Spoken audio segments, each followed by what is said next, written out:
So we created the Investment Institute here at the University of San Francisco, and I want to just take a couple seconds and talk about the different pieces. And I'm hopeful that all of you can figure out some way that to help out our Investment Institute. But obviously a key piece to the Investment Institute here is our Nobel Prize Speaker Series. We have the only minor in investing that any major can get. So if you're an economics major, you can get a minor in investing. If you're a philosophy major, you can get a minor in investing. So one of the things that we did is we created a minor in investing. We have a very unique investment club where they have a pool of money to which they buy and sell stocks. We created a very interesting financial literacy program where we have our students who are down in, let's say, some of the very underserved areas of San Francisco teaching financial literacy to middle schoolers. And so we've got students from our School of Education who have taught our business students to go teach financial literacy. So we've had great success in the Tenderloin, the Western Edition, and it's just such a rewarding thing to be able to do. If you have not been in our trading room, our investment lab, please do that. If you're a teacher here, take your students there. We have Bloombergs, we have fact sets. It's actually turned out to be a really cool place for students to hang out in. And build it into your classes. And there's a lot of good information. We could not have done and created this Investment Institute if it wasn't for the support of Dean Otko, Dean of the School of Management. Thank you, Otko. And for sure, we could not put together all the pieces of the Investment Institute if it wasn't for Tim, the executive director, the director, and most importantly, the Investment Institute is really the brainchild of Professor Ludwig Chincarini, who is a professor here, and you all know, everybody knows Ludwig. Anyways, so these are some really cool things that we have going on here at the University of San Francisco. But the reason we are here tonight is we have a very, very special speaker, and we are so lucky to have this person. And oh, by the way, Ludwig is going to introduce him. But you're added to our Nobel list, and we thank you very much for making the time to come here and to be part of the Nobel Speaker Series. But we thank you very much for being here at the University of San Francisco. So, with Ludwig.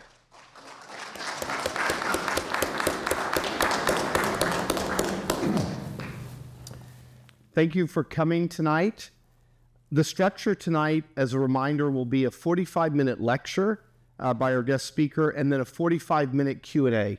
And there will be audience participation at the end of our questions. We'd like to thank the students that helped organize the event, especially the staff at USF, Sam Bethel, and Director Tim Rasmussen.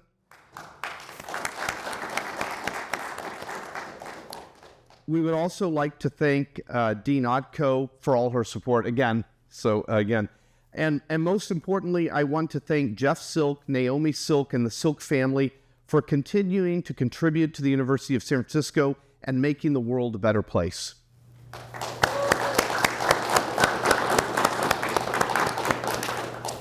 Please turn off your cell phones. Sometimes we forget. And I'm going to tell you two stories about our guest speaker, and then we'll have a video introduction. The Nobel Prize winner of 2010 for search theory, and who was a speaker in the Silk lecture series, Peter Diamond, told me the following story. He said, Eric and I were co-authors of 3 critical early papers on search theory, one of which is still not published. I loved working with him and hoped he would continue working with me on search theory, but he told me that he preferred to work on his own agenda, which resulted in his Nobel Prize. At the time, search theory was not considered a Nobel-worthy topic. Eric told me, and I have to add this, that the final paper that Peter Diamond had asked him to work with him on is the paper that won Peter Diamond the Nobel Prize. Story number 2. Our guest speaker, when he was at the Institute for Advanced Studies in Princeton, he lived in this house for 10 years, okay? This was Albert Einstein's former house. Apparently, Einstein's presence was so strong that Eric Maskin would dress up every Halloween as Albert Einstein. And rumor has it that it wasn't just on Halloween. Suppose a major bank is going bankrupt, and it will hurt a lot of other institutions. All of the institutions are called into the room to help the bank that is on the verge of bankruptcy. The institutions need to all contribute capital to help this bank survive and in turn help everyone. Each institution wants the bank to survive, but selfishly wants to offer the smallest support. What kind of system could we design to make this negotiation lead to a satisfactory outcome? When a country privatizes its state-owned businesses, what is the best way to sell off these rights? When Ukraine, Russia, and the United States are discussing a peace settlement, what is the best way to design the negotiation? What is the best way to donate kidneys to people who need kidneys? What is the best way to find your soulmate? What is the best system to get your employees or your children to tell you the truth? What is the best system to get students to work hard and professors to keep class attendance high? What is the best system to get countries to pursue fair and honest trade? Mechanism design is the discipline that is concerned with finding mechanisms or systems in which all equilibrium outcomes from the system are Pareto optimal. That is, systems that make at least some people better off without making anyone else worse off. Let me repeat that again. Mechanism design attempts to design a system to accomplish a goal that all parties believe would be desirable to achieve. Much of this mechanism design is very logical, very game theoretic, and very mathematical. Thus, it's no surprise that our guest speaker is a closet mathematician. He studied mathematics at Harvard College and then had the great fortune to meet a giant in economics, Kenneth Arrow. He then worked at MIT as an assistant professor, meeting luminaries such as Paul Samuelson and Bob Solow. Given his mathematical background, he contributed to the mechanism design discipline by helping understand whether it was mathematically possible to even build a mechanism to accomplish a desired goal. He also looked at what type of mechanisms might achieve the desired goal, and when it was impossible to design such a mechanism. Maskin received the Nobel Prize in Economics in 2007, along with his Harvard classmate Roger Myerson and a mentor, Leo Hurwicz. They laid the foundations of mechanism design theory. Eric Maskin was born on December 12, 1950 in New York City. He graduated with a BA, MA, and Ph.D. in applied mathematics from Harvard University. He has been a professor at MIT, Princeton, and Harvard. He is currently the Adams University Professor of Economics and Mathematics at Harvard University. Today, he is still working on mechanism design. His current project wonders whether we can design a better voting system that will more accurately reflect the preferences of individuals. After his talks, there will be a Q&A session with Dr. Ludwig Chincarini with audience interaction. Would you please give a warm welcome to Professor Eric Maskin.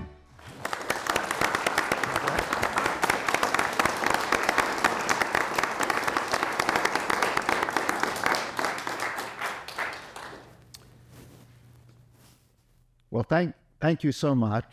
That film was phenomenal. I've had many nice introductions over the years, but I think this might take the cake because it was so well done. So thank you for that. Thank you for the invitation to speak at USF, a place that I have long known about but hadn't had the chance to visit before. What a great opportunity that is. And thanks to Jeff for supporting this series. I'd like to talk to you this evening about a topic that I think we can probably all agree is important, which is how to reduce polarization in American politics. Polarization, in my view, is probably the greatest threat to political stability that we currently face. And the problem has been getting worse over time. If things were stable, it wouldn't be so worrying, but it has been getting worse. And what I'd like to show you, despite this gloomy picture of globalization, of polarization, is that there's something that we can do about it. And in fact, the voting system, I will argue, can be reformed in a way which is likely to counteract polarization. As a leading example of what I have in mind, I'd like to concentrate on one particular example where polarization arose because of our current voting system. So I will be concentrating for a good part of this talk on the U.S. Senate race in Ohio in 2022. What happened in 2022? Well, there had been a longtime incumbent senator, Rob Portman, who decided to retire. Portman was what I would describe as a moderate Republican or traditional Republican, definitely to the right, but not way out to the right. He was a fairly centrist figure. He declined to run in that year's Republican primary, and because he declined to run, the nomination went to J.D. Vance, who was a strong Trump supporter and very much to the right of Portman. And Vance went on to win the election. He defeated the Democrat, Tim Ryan. So he became senator, and that set the scene for him becoming the vice presidential nominee in last year's election, and of course now he is vice president of the United States. But one question that I'd like to focus on is, why did Portman retire? Why did he cede the stage to Vance? Of course, we don't know for certain because politicians are reluctant to explain their reasons in full detail, but we can make an educated guess, which is that he knew pretty well that he was going to lose the primary to a Trump-backed candidate. The Republican Party, although Ohio in general is a fairly moderate state, the Republican Party in Ohio was very strongly influenced by Trump and was moving to the right.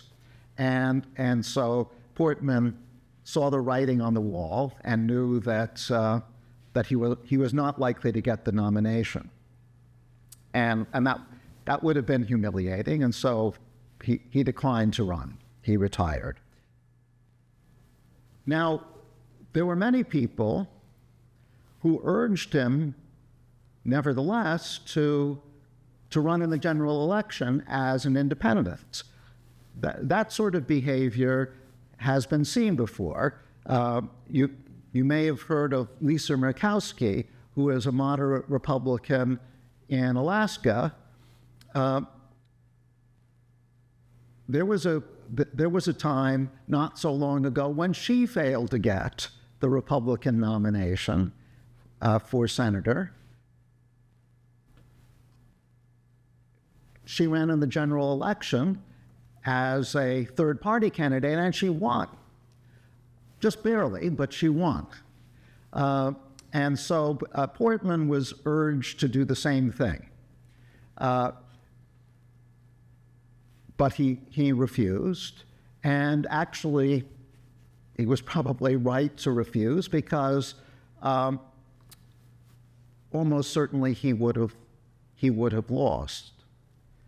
Now that may seem puzzling, because from an ideological perspective, Portman should have been a strong candidate in the general election. There was an enormous ideological gap between Vance on the one hand and Ryan on the other. Portman was definitely in the middle. He would have offered a nice centrist alternative to those extremes. And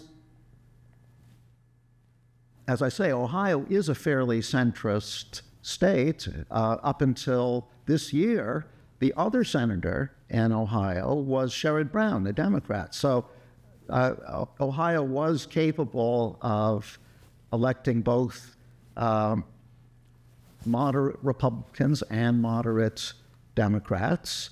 But as I say, Portman almost surely would have lost had he run in the general election as an independent.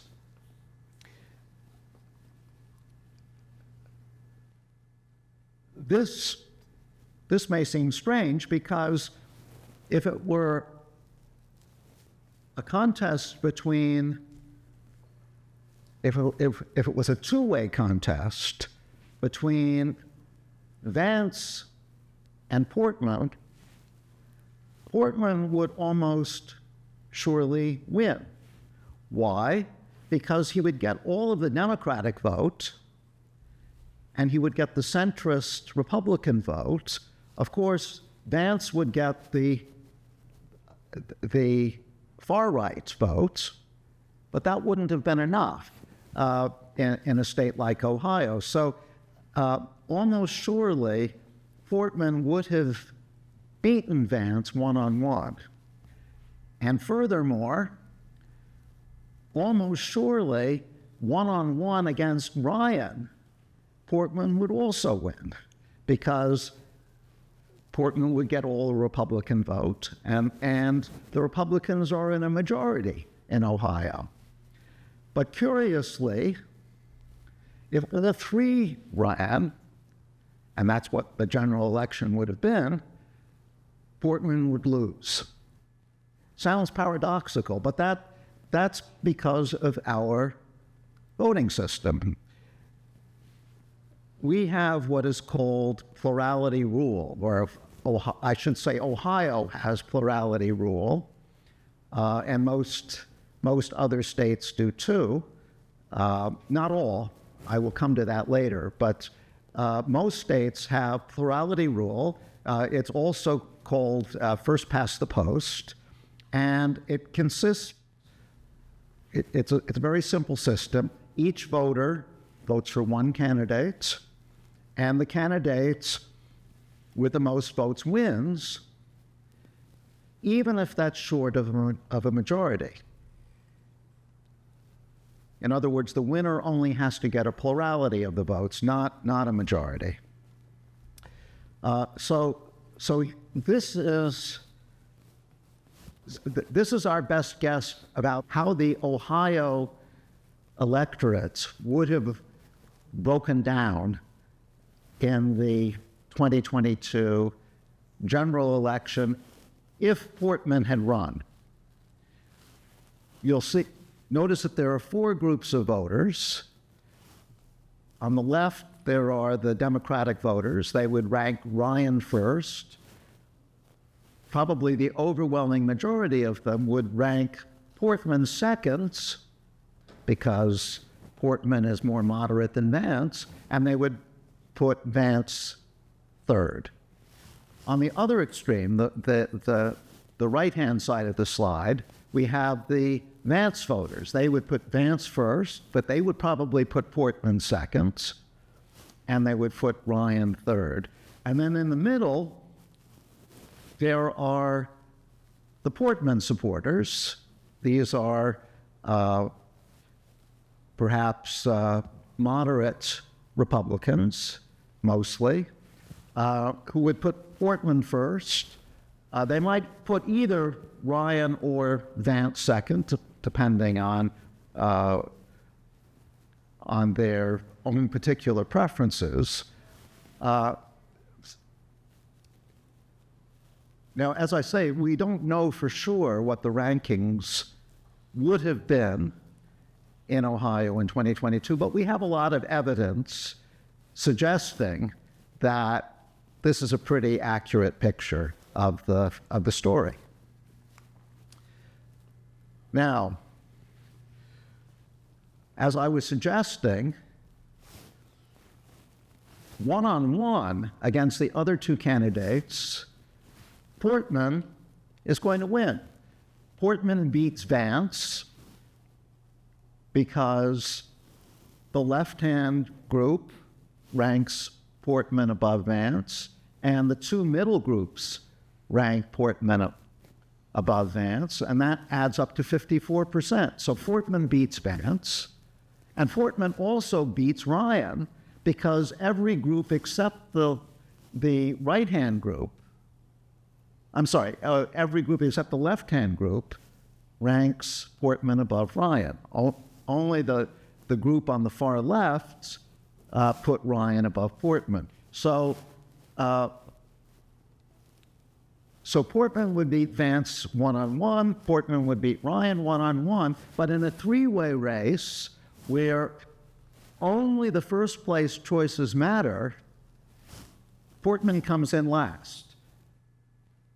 Ryan gets 40%, Portman gets 14%, that is 3 plus 11, and Vance gets 46%. So Vance wins the election because 46 is bigger than 40 and is bigger than 14. Now you begin to see what is wrong with plurality rule. There's a clear sense in which Portman is actually the most popular candidate in this election, and yet he comes in last.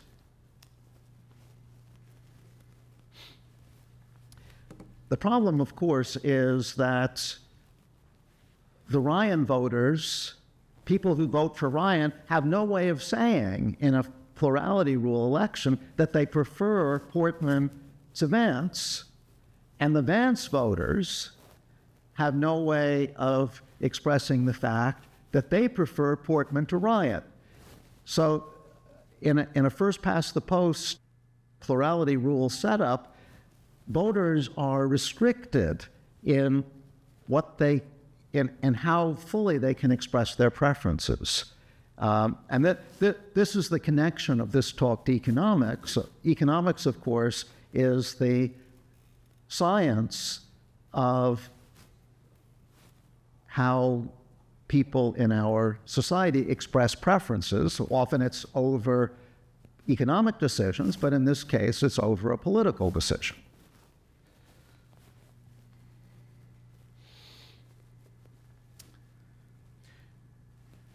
So, as I was suggesting in my introduction,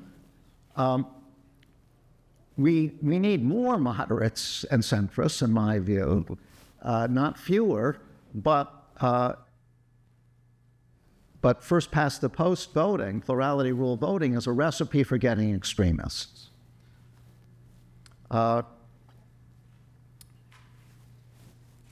centrists and moderates can't get elected, even if they do run, and so often they decline to run at all.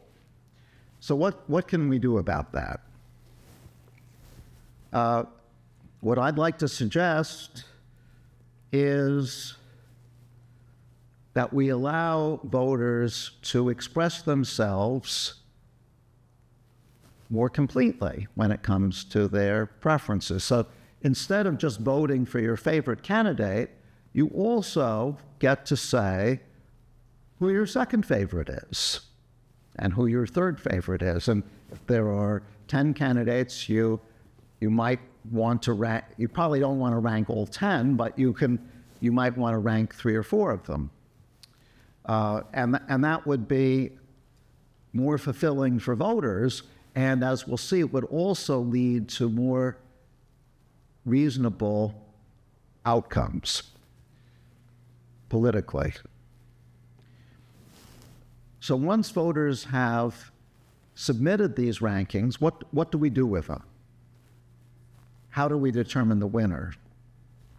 Well, what I'd like to propose is that we use a method that was actually first advocated in the late 18th century by the great political thinker Condorcet, the Marquis de Condorcet, who was heavily involved in the French Revolution and was a particular advocate of what I'll call Condorcet voting, or it sometimes goes under the name true majority rule.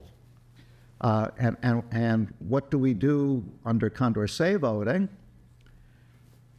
Well, voters rank the candidates. In this case, there are just 3 candidates. And the winner is the candidate who, according to the rankings, would beat each of the other candidates by a majority. So the winner is a true majority winner in the sense that he or she beats all rivals, one-on-one. Now notice that in the example I've been talking about, Portman is the true majority winner. We already saw that one-on-one against Vance, Portman wins, and one-on-one against Ryan, Portman wins. So Portman is the clear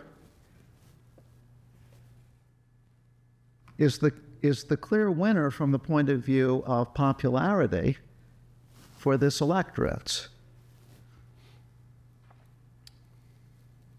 Now, of course, once we allow voters to rank candidates, as I'm proposing we should, there are other systems we could use. We don't necessarily have to use Condorcet voting. One alternative to Condorcet voting is what is called ranked choice voting, which you might have heard of because it's used in various places around the country. Actually, it's used in San Francisco to elect the mayor. So perhaps you've been in a ranked choice voting situation yourself. It's used in over 50 American cities to elect mayors or city council members. It's also used in 2 states. It's used in the state of Maine and the state of Alaska for all federal offices and also for some state offices. So ranked choice voting sounds a bit similar to Condorcet voting. Voters rank the candidates, but instead of looking for the candidate who beats each other candidate in a pairwise comparison, we look at first place votes. If there's some candidate who gets a majority of the first place votes, she wins automatically. If there's no such candidates, we drop the candidates who has the fewest first place votes and then repeat the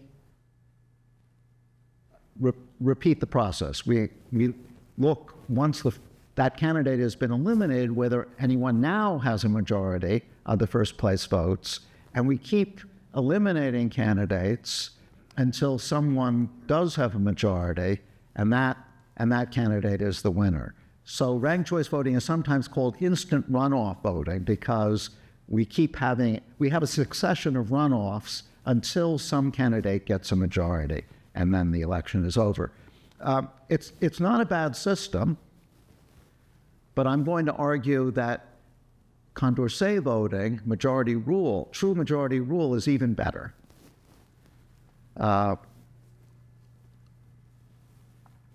In what sense is Condorcet better? Well,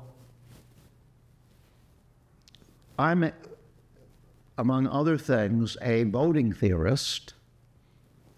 I study the theory of voting systems. And one thing that we voting theorists do is to try to argue from basic principles. We go back and ask ourselves, what principles, what properties do we want any good voting system to satisfy? And once we've listed the properties that we want the system to satisfy, we see, well, is there a voting system which satisfies all these properties?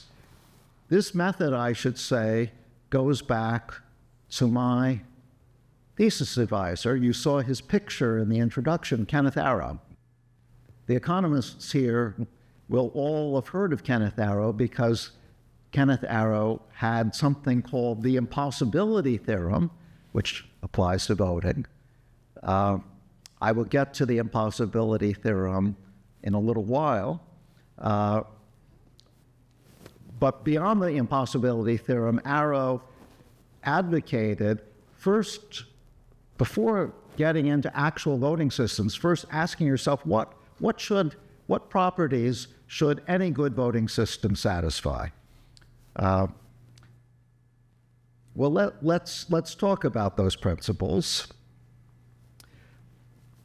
One obvious principle is that if everybody in the electorate thinks that candidate A is better than candidate B, if everybody ranks A above B, we shouldn't elect B. It would be very perverse to go against the wishes of everybody in society and elect B.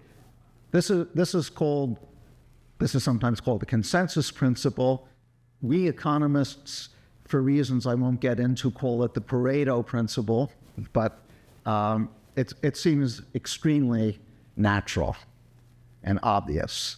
Another basic principle is that we want to treat all voters equally. Each voter should count just as much as every other voter. A voting theorist would call this principle anonymity. Doesn't matter who you are as a voter, it only matters what your vote is. The vote matters, the person who made the vote, the name doesn't matter. Another pretty obvious principle is that we should treat all candidates equally. We shouldn't give special weight to any particular candidates. For example, we shouldn't put the incumbents in a privileged position vis-a-vis the challengers. There are some circumstances where it's natural to give special weight to the status quo. For example, when we're talking about amending the Constitution, we want to be very careful that we don't make it too easy to change the Constitution, so we give great weight to the status quo there. But in a political election, we don't want to make it easier for an incumbent to get elected than for a challenger. This is sometimes called the neutrality principle. Now, these three properties are so obvious and so natural that it's very hard to even think of a voting system that sounds halfway reasonable that would violate any of them. And not surprisingly, Condorcet voting, which is what I'm arguing for, and ranked choice voting, which is a good but not as good alternative, satisfy all three. But the next principle is not so kind to ranked choice voting. The next principle is what we might call the no spoilers principle, and that's the idea that if we run an election involving candidates A, B, and C, and A wins in those circumstances, but now for some reason C, we run the election over, but C doesn't run, it should not be the case that D now wins. I call this the no spoilers condition because in these circumstances, if we did switch from A to B, that would mean that candidate C is spoiling the election for B. If B beats A, when those are the only two running, but now C runs and so A wins, C has performed a spoiling effect for B. Most of us don't like spoilers because spoilers seem to interfere with what a majority of voters want. And so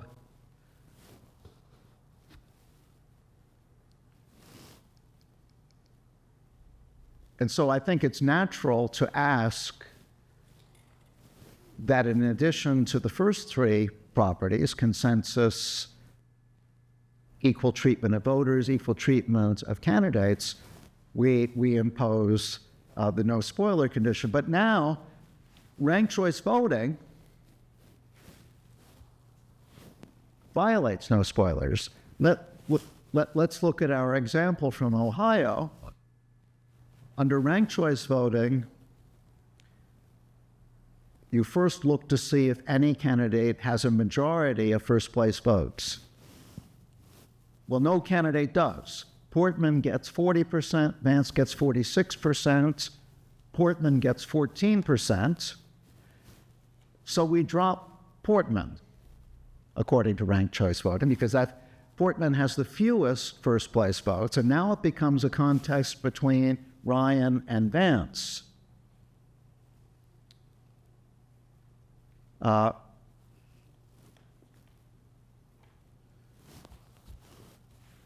Vance wins. Vance gets 57% of the votes in a contest between Vance and Ryan because the third and fourth groups will all prefer Vance to Ryan, and they add up to 57%. But notice that if Ryan doesn't run, if it's a contest just between Portman and Vance, Portman wins. Portman beats Vance quite easily, as we talked about earlier. So Ryan spoils the election under ranked choice voting for Portman. And that's the problem with ranked choice voting. I actually work on behalf of ranked choice voting because it's a lot better than plurality rule, but it's not as good as Condorcet voting. Condorcet voting necessarily satisfies the no spoiler requirement because under Condorcet voting, we're always just comparing two candidates at a time. How people feel about the third candidate doesn't matter. We're not looking at the third candidates.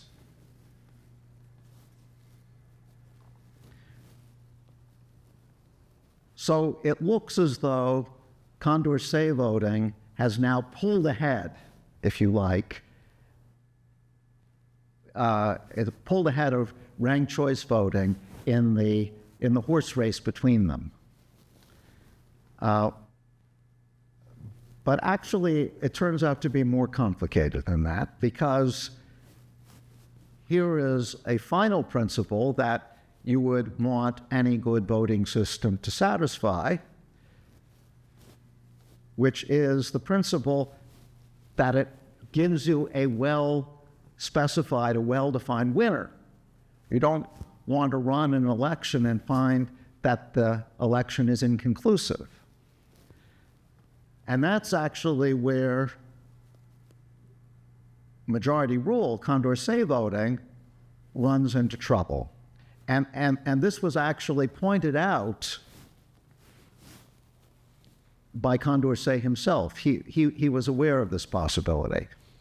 So let me change the numbers. So we're no longer looking at Ohio. We're looking at a race between Ryan, Portman, and Vance in some other place. And now there are three groups of voters. 34% have the ranking Ryan, Portman, Vance, and the other two groups have the rankings that I've specified up there. Who is the majority winner? Well, it's not Portman, because a majority of voters prefer Ryan to Portman. The group on the left prefers Ryan to Portman, and the group on the right prefers Ryan to Portman, and that's 67%. So Portman is certainly not the majority winner. But Ryan isn't the majority winner because Vance beats Ryan. The group in the middle prefers Vance to Ryan, and the group on the right prefers Vance to Ryan, and that's 66%. So Ryan isn't the majority winner. But notice that Vance isn't the majority winner either, because Portman beats Vance. The group on the left prefers Portman to Vance, and the group in the middle prefers Portman to Vance, and that's 67%. So there's no majority winner. This is sometimes called the Condorcet paradox, because you don't get a decisive outcome in a majority election. So it looks as though both Condorcet and ranked choice voting are failures when it comes to our basic principles. And so we might ask, is there some other voting system that does satisfy all five principles? Consensus, equal treatment of voters, equal treatment of candidates, no spoilers, decisiveness. That's exactly what Arrow asked. Is there a voting system that satisfies all five principles? There is no voting system that satisfies all five principles. That's the Arrow impossibility theorem. However, and that sounds pretty depressing. I mean, impossibility is a hard roadblock to get around. Nevertheless, there's a sense in which it's too negative.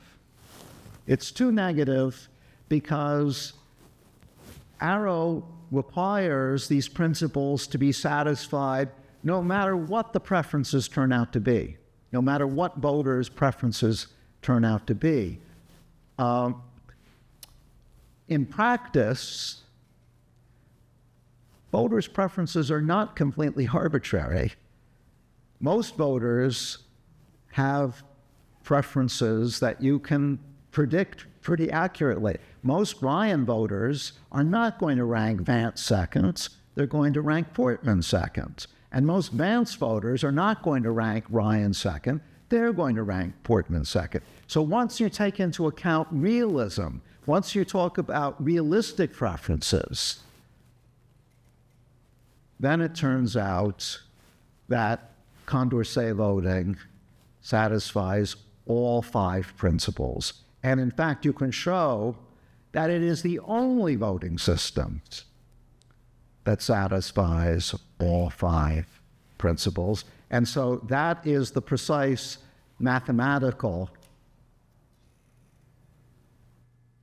assertion of the claim that Condorcet voting really is the best voting system.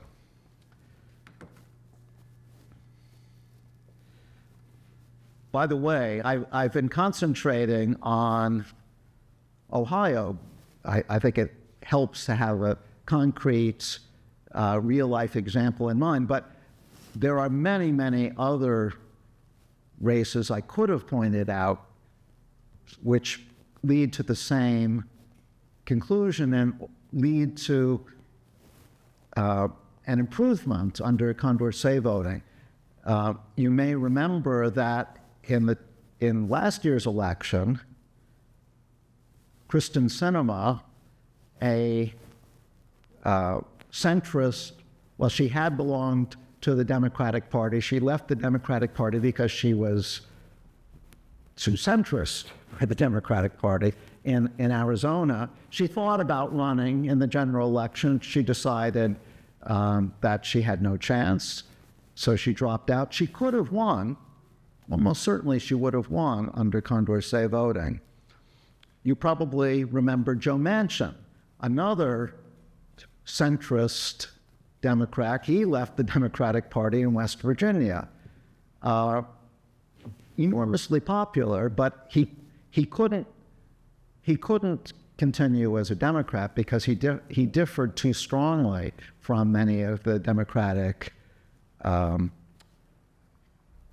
platform issues, and he knew that he couldn't win in the general election as an independent, so he dropped out. Almost certainly he would have won in West Virginia under Condorcet voting. So, and I could give you literally dozens of other examples in recent political history of candidates who retired because they felt out of step with their own party and yet knew that they couldn't win as independents.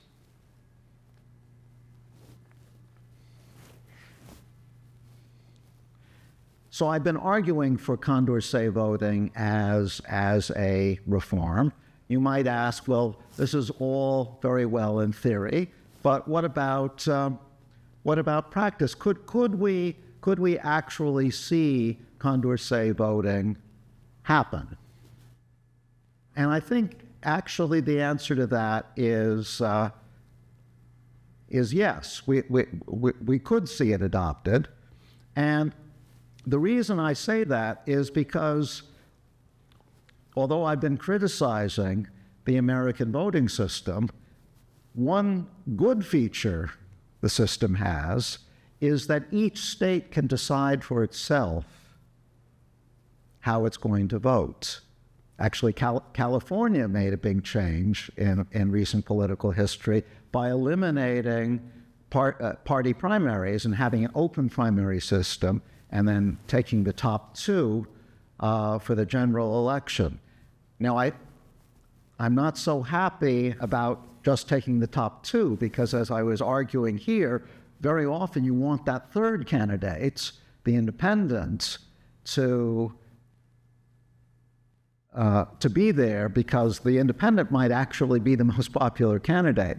So I don't think that the California reform was the best possible reform, but it was better than the plurality rule system for sure. And I'm an incrementalist when it comes to reform. I believe that some reform is better than no reform, and that we can build on reforms as time goes on. And because each state can choose its voting system, there's a reasonable chance that some state is going to try out majority rule. And I think the two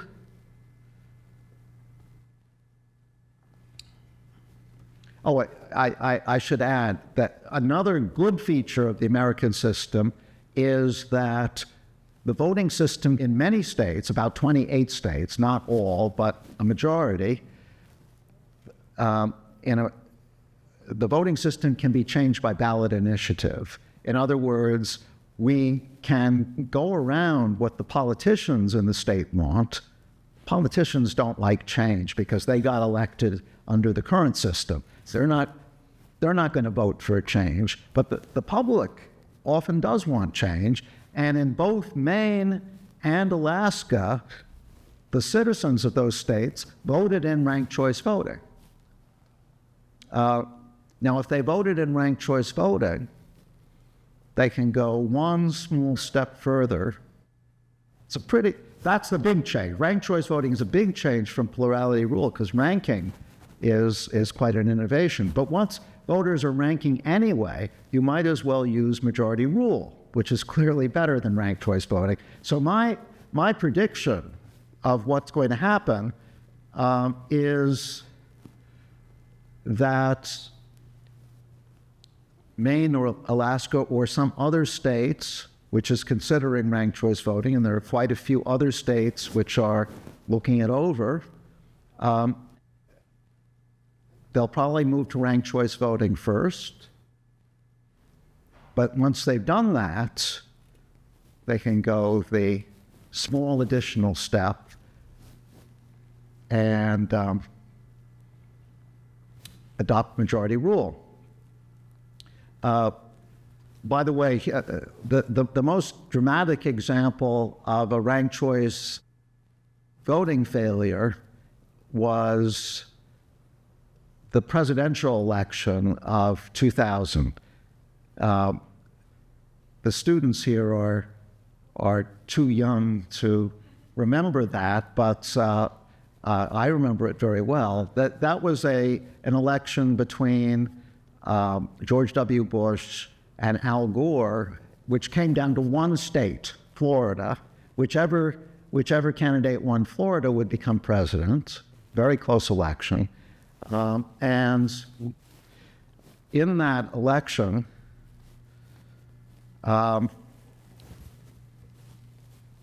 in Florida, Bush and Gore were almost tied. Bush ended up with fewer than 600 votes out of 5 million ahead of Gore. But what should be remembered is that there was a third-party candidate, Ralph Nader, with nearly 100,000 votes. Almost all the Nader voters preferred Gore to Bush, and so if they had been able to rank the candidates, they certainly would have, most of them would have put Gore second, in which case Gore would have been the ranked choice winner because Nader would have been eliminated, and then it would have been Gore versus Nader, Gore versus Bush, and Gore clearly had a majority in favor in Florida. So ranked choice voting is definitely an improvement over ordinary plurality rule. But as we saw in Ohio and in Arizona and in West Virginia, we can do better.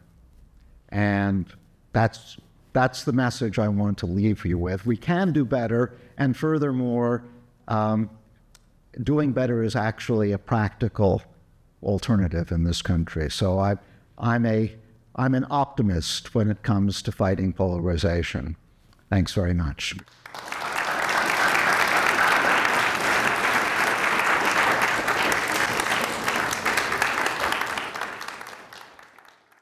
So I'm going to start with a question with a bit of tongue-in-cheek.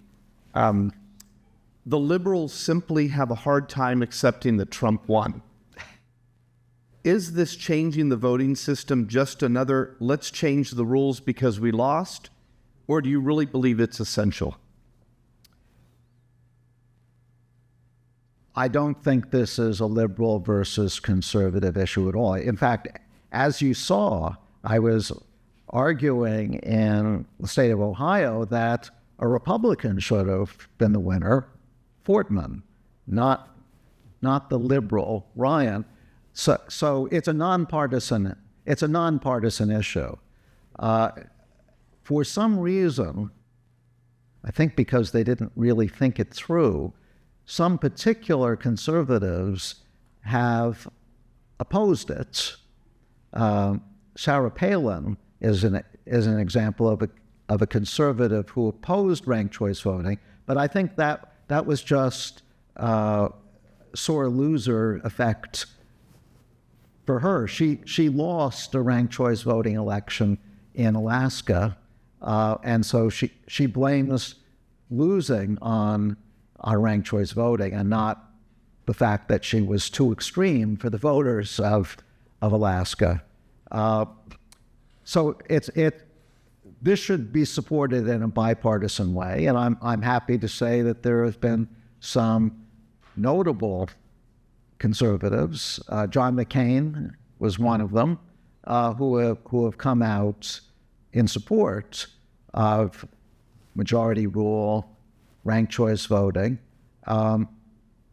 We need more of them, but they shouldn't be shy in speaking out because it's good for the country. Okay, thank you. I'm going to combine some of my questions with a Nobel Prize winner's question. So Robert Merton, who won the Nobel Prize for option pricing theory, said the following: I have always liked your system. What are the dysfunctional limitations of such an alternative voting system? And I wanted to add on to that, you mentioned that you may have to rerun the election. Will that be too costly? And one more thing I wanted to add on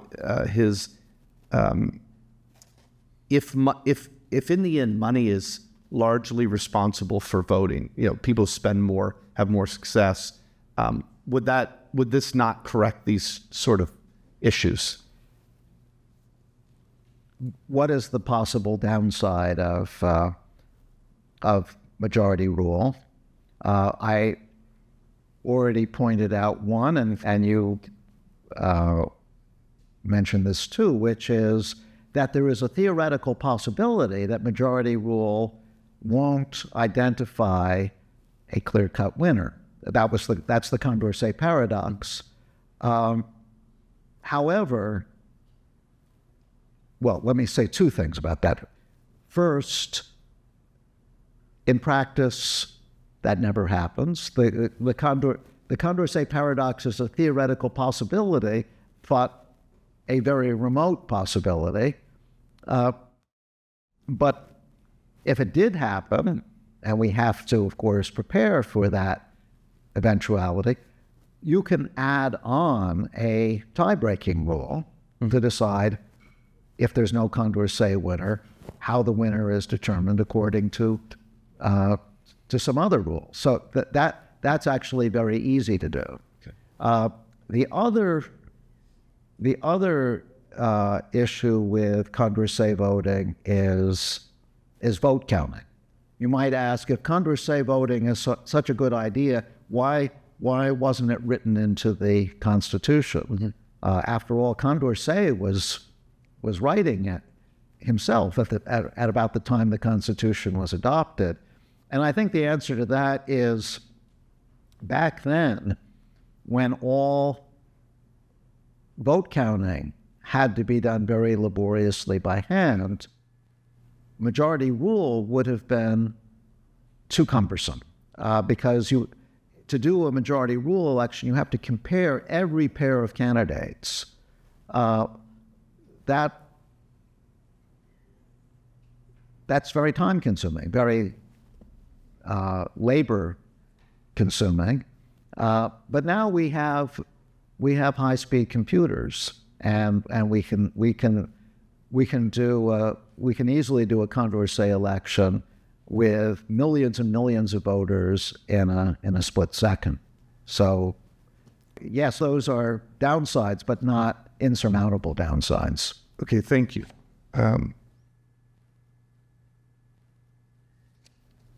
You are a trained mathematician, and do you feel yourself more a mathematician or an economist?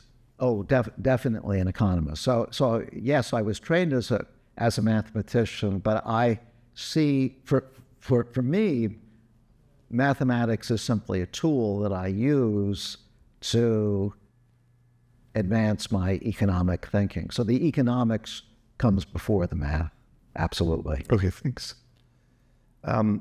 When you started working on mechanism design, what sparked your interest? And did you ever think at the time that you were working on this that your work was important enough to win a Nobel Prize? So I got into mechanism design, and actually, for that matter, economics more generally, more or less by accident. And it actually comes back to Kenneth Arrow again. Arrow spent most of his career at Stanford, but there was a 10-year window when he was at Harvard, and I was a Harvard undergraduate, and I was a math major as an undergraduate, but even math majors have to take courses in other fields occasionally, and someone said, why don't you take Arrow's course? I hear it's interesting. So without knowing much about economics at all, I decided to take Arrow's course, and I was immediately fascinated because in that course, he was talking about the latest ideas, the ideas that most interested him. And one of those ideas had been proposed by a friend of his, Leo Hurwicz, which was mechanism design, sort of economics in reverse. You start with the outcomes that you want, and you work backwards to figure out what system, what mechanism might produce those outcomes. Well, I thought, this is what a wonderful problem, because it's mathematical, so I could use my mathematical training, but it also has potentially very significant social ramifications. We're talking about depolarizing society. What I talked about today was mechanism design. And so it was that course by Arrow that got me hooked, and then I went on to do my Ph.D. with him. And when did the term mechanism design who came up with the name? And So as I recall, it was actually Hurwicz himself who came up with the name. And he got interested in this field long before the rest of the economics profession did. He was working on it in the 60s, but he was all by himself at that point. It was sometime in the mid-70s, which was when I was a Ph.D. student, that suddenly a whole bunch of us heard about Hurwicz's work and said, what a great set of questions. And so I started working in the area. Roger Myerson, my classmate, started in the area, but from a different perspective. The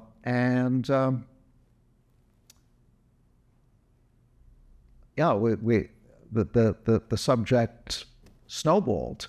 And you asked, did I know that I was working on something that would win a Nobel Prize? Certainly not.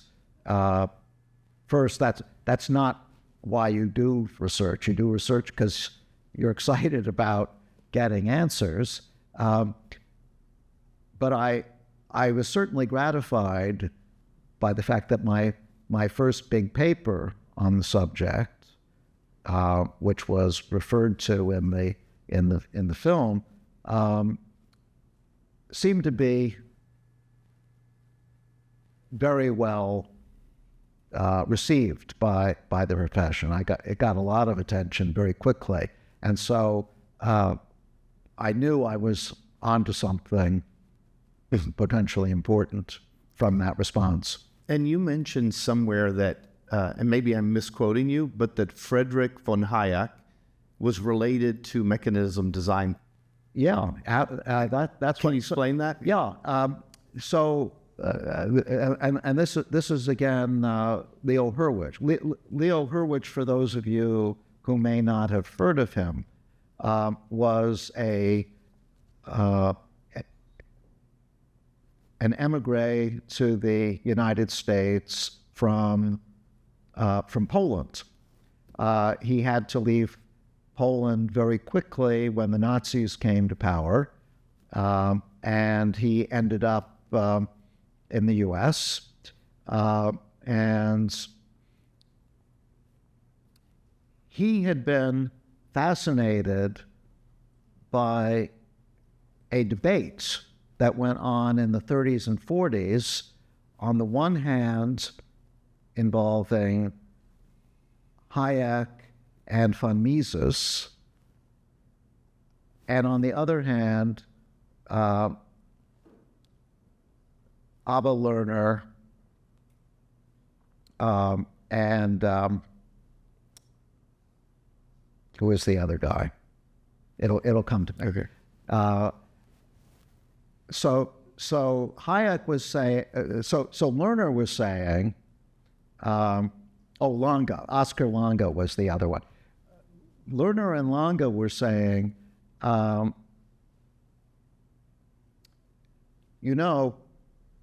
socialism done right should be better than capitalism, because if the government is setting prices well, it can do everything that the market economy can do. You can simply replicate the market if you want. And on top of that, you can correct the problems that capitalism runs into with externalities. The economists all know that, for example, you can't have a market for clean air because polluting the air is a negative externality that you have to correct outside the normal market. So Longa and Lerner were saying, well, market socialism should be better than markets. Hayek and von Mises said, no, that's impossible. You could never get enough, you could never centralize enough information in order to be able to compute these prices that Longa and Lerner are talking about. So this was actually a debate about mechanism design. Can you design a mechanism which is better than capitalism? And Hurwicz was fascinated by this argument, but he was frustrated because the argument was, in his view, rather superficial. It didn't really get deep into the issues, and so he decided he was going to study this problem properly, and that's how he came to mechanism design, and that's why the four gentlemen I mentioned, Hayek, von Mises, Longa, and Lerner, were really the proto mechanism design people. I say thank you. That was informative. What's the biggest lesson you've learned in your career about economics? The greatest lesson I've learned about economics is that there's really something in the subject for everyone. I can't think of another field where no matter what your intellectual tastes, you can find those tastes satisfied. In fact, economists are notorious for trying to take over other fields and turn them into a sub-branch of economics. They've done that to an extent with politics, political science. They've done that to an extent with psychology. They've done that to an extent with sociology, even biology. So even game theory ideas are actually quite important in biology too. So for me, maybe the most important lesson is that our ideas, economists' ideas, really pervade nearly all intellectual thought, and there's something in economics for everyone. Thank you. How did your life change after you won the Nobel Prize, and what's one of the coolest things that happened to you? Well, I should say first that in one important respect, my life didn't change at all, which is that the two things I most enjoy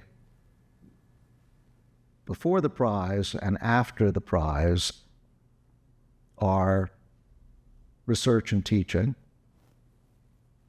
and those continue much as they did before.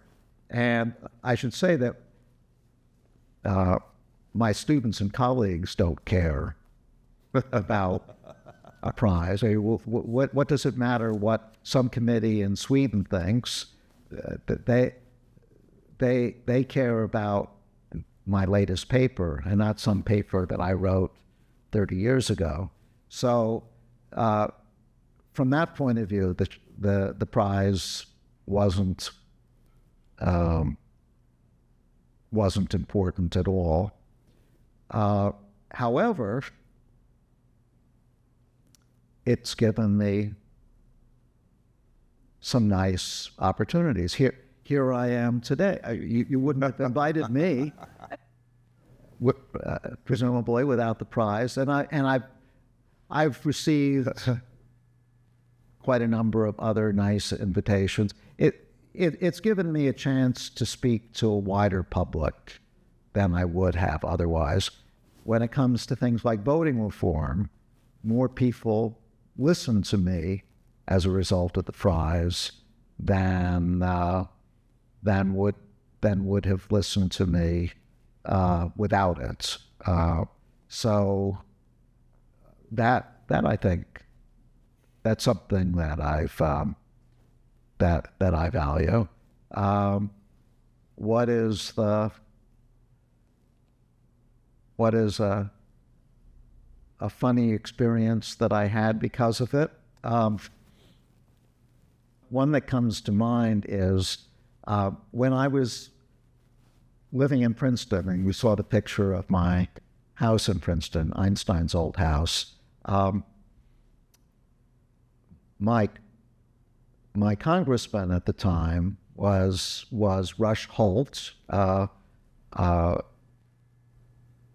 who happened to have a Ph.D. in physics, so he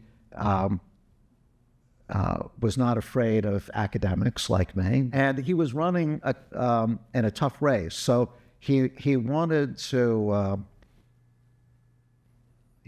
do something to drum up support, and so he ran an event. It was a celebrity Jeopardy event where I was one of the contestants, and there were a couple of other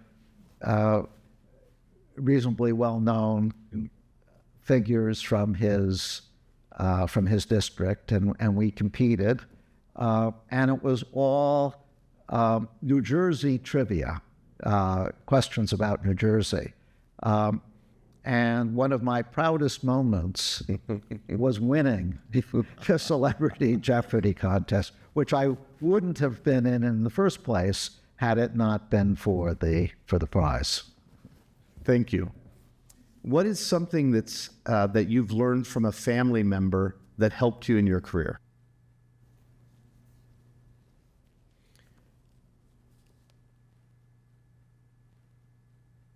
Well, I must say that my family has been the source of much wisdom. Let me give you an unusual answer to that question, though. I have two kids. They're grown, a boy and a girl. The boy He's actually 38 years old, so he's a big boy. The boy is severely disabled from a brain injury that he suffered when he was 4 years old. And so there is very little that he can actually do. He can't work. He can communicate only in a very rudimentary way, but he really enjoys life. There are some things that he takes intense pleasure from: music, good food, his family, and people he knows. And I find whenever I'm frustrated and, think that things are not going as well for me as I think they should be, I remember my son Joseph and how, with so little seemingly going for him, he nevertheless can make the most of those, and he's a happy guy, and I remind myself that I should be happy too. Thank you. I think that's a good lesson for us too. Yeah. Out of all your accomplishments, what are you most proud of and why? Well, I said that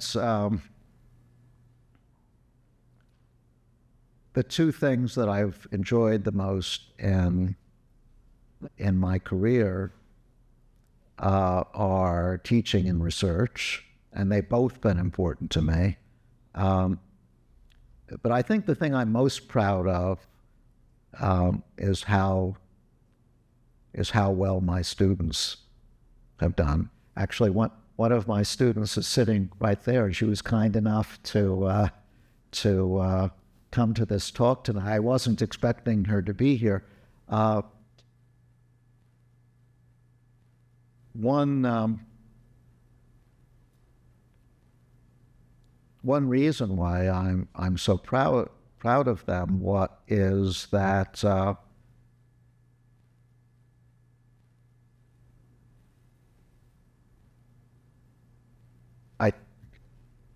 I think that I played a role in shaping the way they think, and that's a big responsibility as a teacher, to shape your students' way of thinking. But then they took whatever it was that I gave them and made wonderful careers for themselves. So that's what I'm proudest of. Their success. Thank you for doing that. And I guess, is it Da Vinci who said the student must be greater than his master, something of that sort? So thank you, because there are not enough good advisors around. That's what I've noticed. Who was a mentor of yours? Can you describe the greatest lessons that he or she taught you? What are the greatest lessons that you've passed on to your students? Well, I've mentioned my own mentor several times. In fact, he came up in my talk, and that was Kenneth Arrow. The economists here all know that Arrow was really one of the greatest figures in our fields ever. He impressed upon me that the only good reason for doing research is curiosity, not because you'll get some reward or some prize, not because you'll get a promotion, although those aren't bad things, but the primary incentive should always be, in asking a question, should always be getting the answer. That should be, that's what should drive you. I learned that from Ken, and I've tried to pass that on to my own students. Okay, thank you very much. Another good lesson. This is our last question, and then we're going to go to audience questions. And what 3 pieces of advice would you give to students at the University of San Francisco to be successful in their business career or in their life? Well, I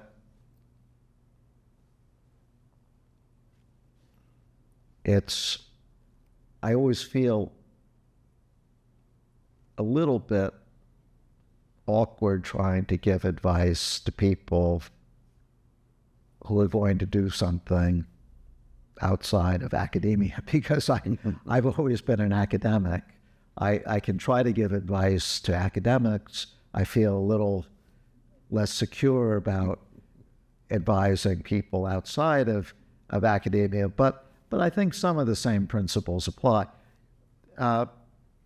I've learned that almost every idea I try out is likely to be a failure. My batting average is certainly below 500. And so persistence is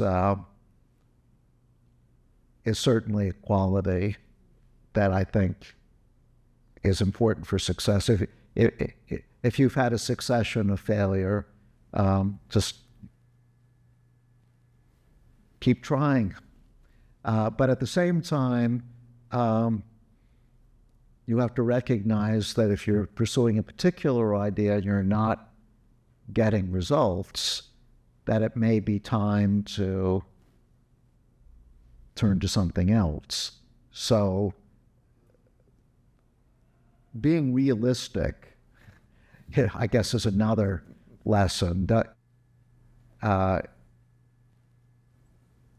Trying to reassess whether your question or idea can be answered is something that you need to do on a regular basis. Otherwise, you'll just get stuck in a rut forever.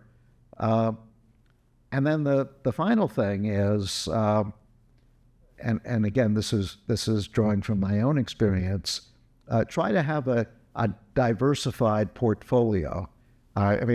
Diversified portfolio in investing, of course, is a truism, but I think it's also a good idea in life. I find that although I love my academic work and spend enormous amounts of time on it, it's good to do other things too. My own particular interest is music. I'm a musician. I play the clarinet and the piano, and it's a wonderful counterpoint to academic work. It's pretty hard to write your emotions into an academic paper. The referees will tell you to take it out. But music is all about emotion, and if you want emotional expression, it's the perfect outlet. So whatever it is you're doing, do something else some of the time as a balance. Thank you. And I should have done more research. We would have had you play the clarinet. So I failed in that respect. I left my clarinet back at the hotels. So you did bring it? Oh, yeah, I brought it everywhere. So I really failed here. So we should have had you. we're just going to have audience come up. I can't even read the questions. The people who wrote on the cards, come up to the microphone and ask your question. Good evening. Thank you very much for your presentation. Very informative, very insightful, and I like to consider myself somewhat of a math nut too, so appreciate that. Thank you very much. My question is one about the basics of your premise about having fair voting. And with the onslaught right now of the SAVE Act, the Georgia redistricting, and the 8th U.S. Circuit making the Voting Rights Act almost as weak as it can be, how, with those things at play, how do you see that affecting a fair, honest, and equal election? Right. Well, let me take redistricting. As probably everyone here knows,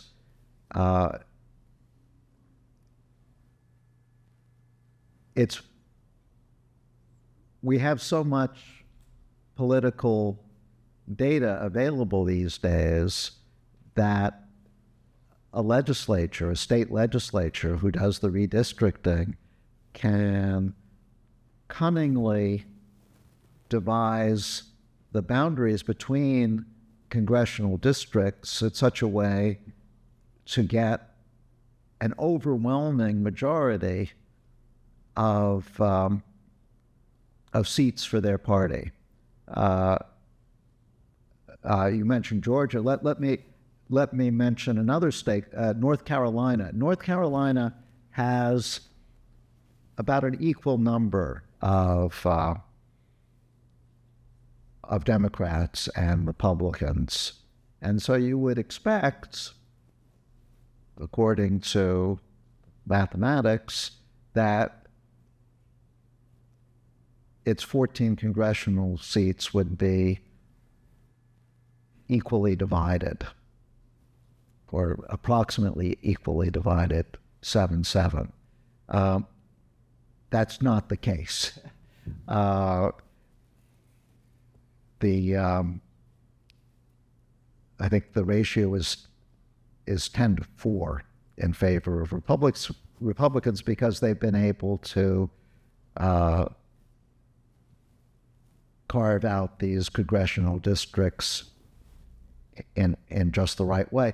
And that's not fair because why shouldn't the Democratic voters in North Carolina have an equal say in the House of Representatives?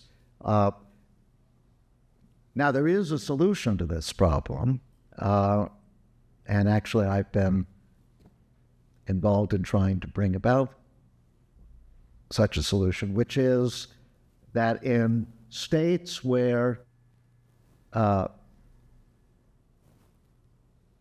ballot initiatives are possible, people of that state demand that the redistricting be done by a bipartisan commission and not by the state legislature.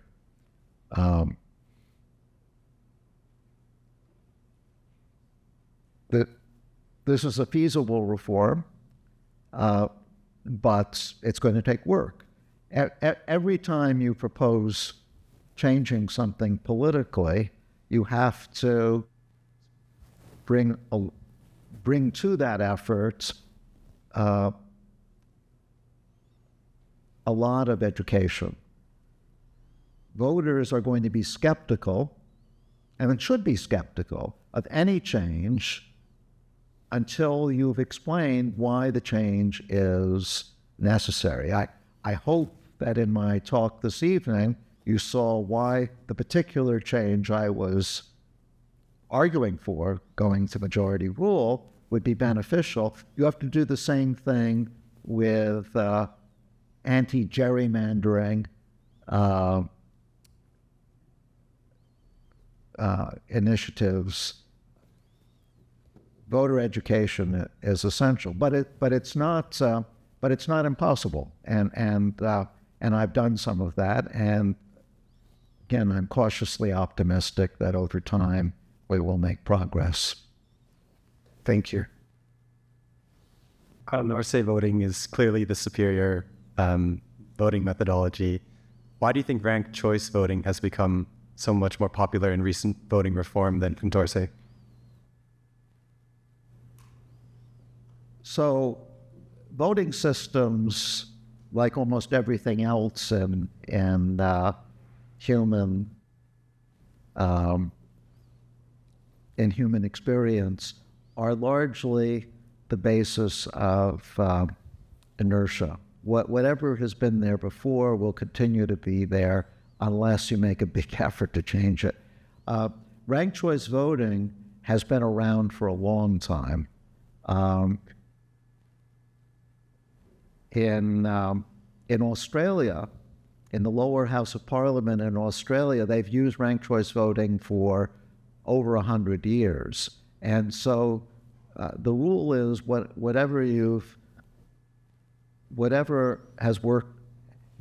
used before, you will probably continue to use unless someone can convincingly show that it's time for a change. Well, I think polarization has got to the point in the U.S.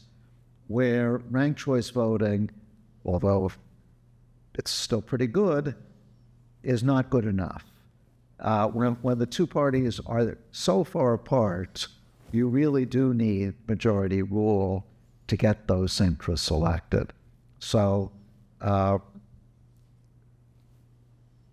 my hat is off to ranked choice voting. It's been successful for over a century, but going forward, it's time to move in a better direction. Hi, thank you. I have two questions. One is very short. The first is, can you just speak to if there's an optimal number of, or if there's a number of candidates where the optimality of ranked choice voting versus Condorcet voting is impacted? And then my second question is, in contract law, we have something called joint and several liability.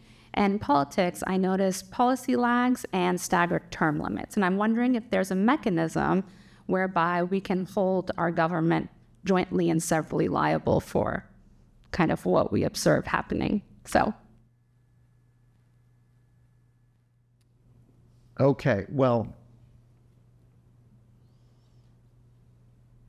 the first question was asking about the number of candidates. I should first point out that all of these discussions about what is the best voting system are irrelevant if there are only two candidates. If there are only two candidates, there's an obvious and unique good voting system, that's majority rule. Ranked choice voting, majority rule, plurality rule, just about anything else you can think of reduces to majority rule if there are only two candidates. So it's in elections where there are more than two candidates, and I'm arguing that there should be more such elections if we're going to get centrists elected. It's elections with more than two candidates where the differences between majority rule and ranked choice voting and plurality rule come into existence. And once we have more than two candidates, then there's no particular magical number. That is, the arguments I was making in favor of majority rule apply if there are three candidates, or if there are 8 candidates, or there are 17 candidates. The arguments are still the same. It's the difference between 2 and 3 that's important. Now, you were asking about a mechanism for liability. I think we actually have such a mechanism. It's called the election system. If a government screws up, we have a method for doing something about it, namely to throw them out of office. And that actually, I think, is actually the most important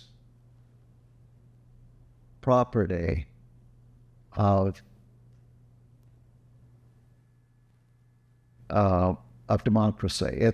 It's not that democracy necessarily produces the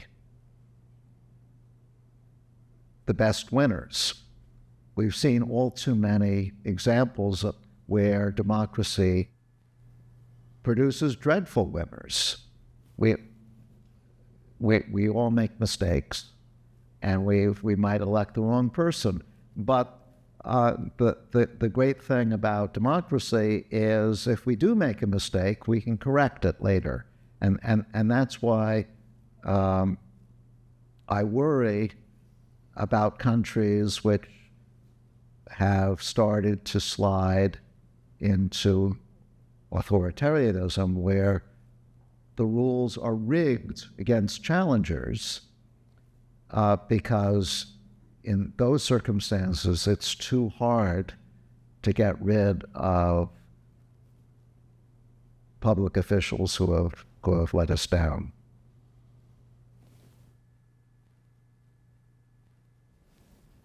Politicians are going to try to game the system.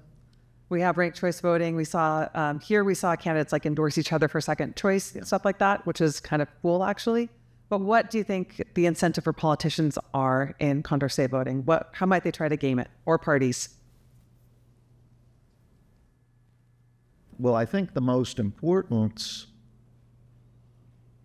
gaming, if you like, strategic behavior, is actually one that we should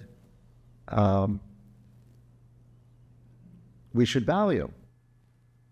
Suppose that Ohio had adopted majority rule back in 2022, in which case Portman would have been a favorite to get elected. What would the Republican and Democratic parties have tried to do to game that system? They would have tried to move toward the center, to cut into the centrist vote that was otherwise going to go to Portman. In other words, majority rule is going to have a centripetal effect on political parties by inducing them to move away from the extremes and toward the center of the ideological spectrum. I view that as a good thing. Any other questions? One more? It seems like many voters are very confused about the ranked choice system, and it always needs to be explained over and over again before they understand. And I think that's also a bit of a drawback. Right. So ranked choice voting is definitely a departure from plurality rule. And under plurality rule, people just vote for one candidate. Even a runoff system is pretty familiar. Georgia, for example, has a runoff system. You can't win. If no candidate has a majority, then there's a runoff between the two the top vote getters. However, once voters have some experience with ranked choice voting, they really do get it. the voters in Maine have now been using ranked choice voting in every election since 2018, and they're very happy with it. Maine is different from San Francisco. San Francisco is a center of innovation. People should be more adaptable here, if anything. And again, I point out Australia. Australia has been using ranked choice voting for a century.